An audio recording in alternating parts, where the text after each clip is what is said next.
Hello and happy Halloween! Today I'd like to review Halloween Horror Nights 2022 and tell you how you can prepare for next year 2023 to make the most out of your Halloween Horror Nights. Let's get started! First, if you plan on going to Halloween Horror Nights 1 or 2 nights, well, you better start during the day, because not only can you get a head start on some of those long wait times, but you can also enjoy the wonderful sunset.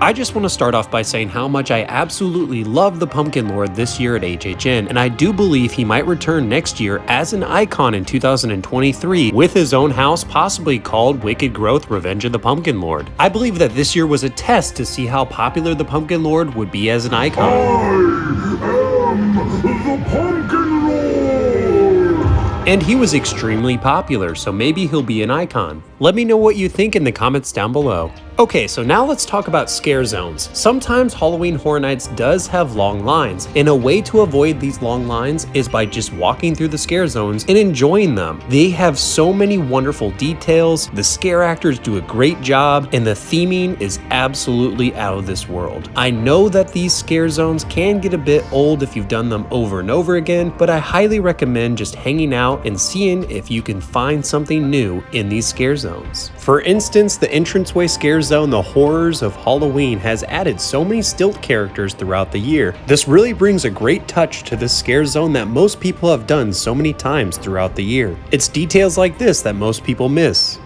So going back to scare zones, while you're walking through the scare zones, you can also catch the water and projection show. Now this show did have an early end due to the hurricane, but it's fun to walk by and catch a glimpse of the show. However, by far the best show at Halloween Horror Nights is definitely the stage show.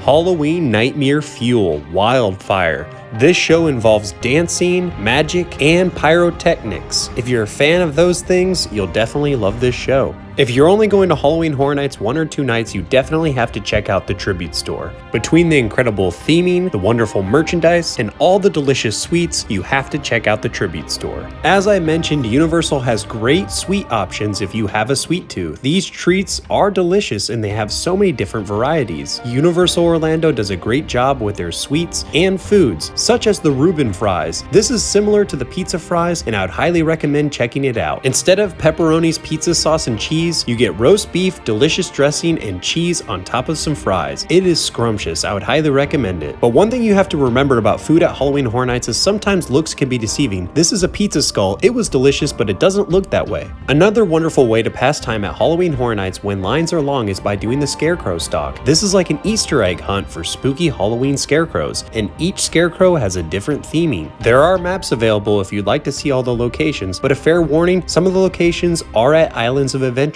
which is not a part of Halloween Horror Nights. There are 13 scarecrows in total, and 2 of them, I believe, are at City Walk.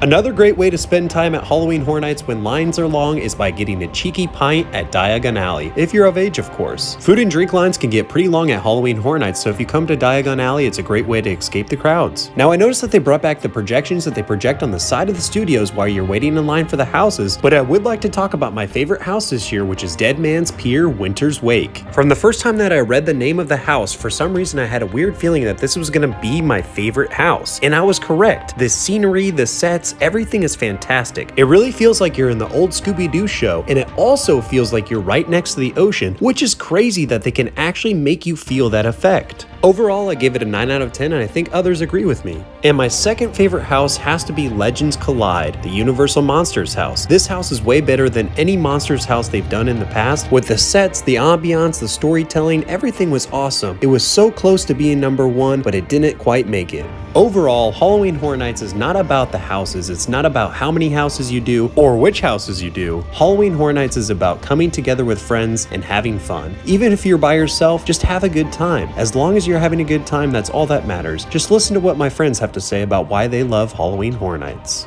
The get together of friends. My favorite part of Horror Nights is I like it because it's an excuse to see your friends.